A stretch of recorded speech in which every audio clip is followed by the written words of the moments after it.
नमस्कार दोस्तों।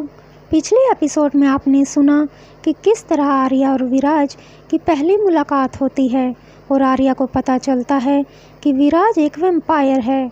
अब आगे। हवेली की दीवारें जैसे आर्या पर झुक रही थी। विराज की लाल आंखें, उसके नुकीले दांत और वह ठंडी परछाई, सब कुछ आर्या के विश्वास को तोड़ रहा था।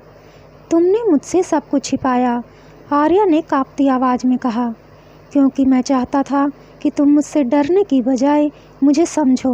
आर्या पीछे हट गई, उसकी सांसें तेज हो रही थी। हवेली के अंदर की हवा भारी और बर्फ़ सी ठंडी थी। दीवारों पर लटके चित्रों में सभी चेहरे मुरझाए और खून से सने थे। यह सब आर्या का भ्रम था या विराज की दुनिया की एक झलक?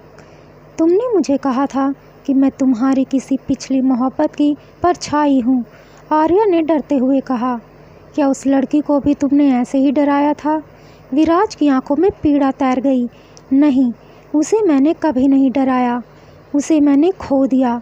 नफ़रत की दुनिया ने उसे मुझसे छीन लिया। अचानक हवेली में तेज़ हवाओं का तूफान उठ खड़ा हुआ। खिड़कियाँ खुद ब खुद खुलने लगी और आर्या अपने आप ही एक अंधेरे कमरे की ओर खिंचती चली गई। विराज ने कुछ नहीं कहा, वह बस देखता रहा। आर्या एक अंधेरे कमरे में थी। कमरे की दीवारों पर खून से लिखे मंत्र थे और बीचों बीच एक पत्थर की समाधि, जिस पर उसी लड़की का नाम लिखा था जिसे आर्या की तरह दिखाया गया था, अन्विता। आर्या चीख पड़ी, तुमने मुझे यहाँ क्यों बुलाया है? विराज एक पल के लिए गायब हो गया और फिर आर्या के पीछे प्रकट हुआ। क्योंकि भाग्य ने हमें फिर मिलवाया है, लेकिन इससे पहले कि हम एक हों, तुम्हें मेरी सच्चाई का हर अंधेरा चेहरा जानना होगा। उसने धीरे धीरे आर्या की ओर हाथ बढ़ाया और पल भर को आर्या ने उसकी उंगलियां अपने गर्दन के पास महसूस की। अगर मैं चाहूँ तो अभी तुम्हारा खून पी सकता हूँ, उसने कहा। आर्या के रोंगटे खड़े हो गए, उसका दिल जोरों से धड़कने लगा। लेकिन मैं नहीं चाहता, विराज ने धीरे से कहा और पीछे हट गया। क्यों? आर्या की आंखों में आंसू थे। विराज ने बस इतना कहा, क्योंकि मैं अब वैम्पायर नहीं, फिर से एक इंसान बनना चाहता हूँ, तुम्हारे लिए। आर्या बस एकटक उसे देखे जा रही थी। हवेली के बाहर तेज बारिश होने लगी थी, बिजली चमकती और हर बार उसकी रोशनी में विराज का चेहरा और भी रहस्यमय दिखाई देता, जैसे कोई सदियों पुरानी किताब जिसका हर पन्ना जले हुए अक्षरों से भरा हो। आर्या अब भी कांप रही थी, पर उसकी आंखों में जिज्ञासा थी, डर के साथ साथ आकर्षण भी। क्या तुमने कभी किसी इंसान से प्यार किया था? आर्या ने फुसफुसाकर पूछा। विराज ने बहुत धीमी आवाज़ में कहा, हाँ, जब मैं भी एक इंसान था। फिर उसने आर्या की तरफ देखा, और शायद अब जब मैं दूसरी बार फिर से इंसान बनने की चाह रखने लगा हूँ। आर्या को कुछ समझ नहीं आ रहा था।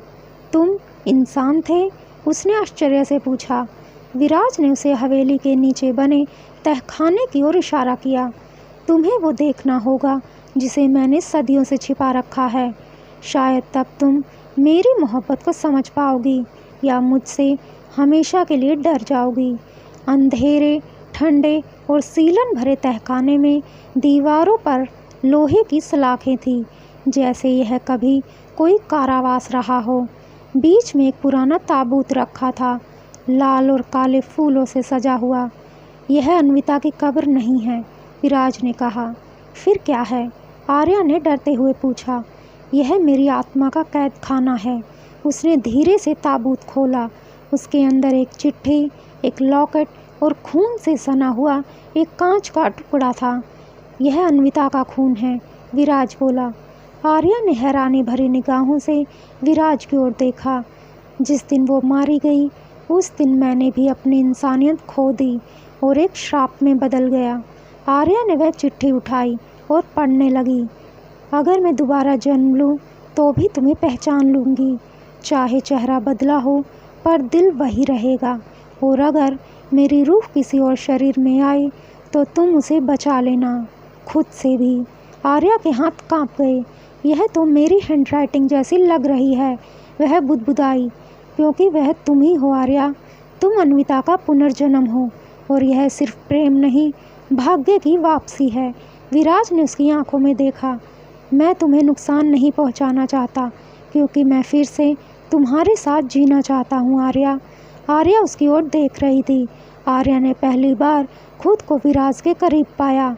डर अब भी था, पर उस डर में अब मोहब्बत का एहसास घुलने लगा था। विराज ने उसका हाथ थामा। मैं तुम्हें खोना नहीं चाहता, एक बार फिर नहीं। आर्या ने अपने मन को मजबूत करते हुए आत्मविश्वास के साथ कहा, तो मुझे अपने अंधेरे से बाहर लाओ, और अगर तुम्हें इंसान बनना है तो मेरे साथ चलो रोशनी की ओर।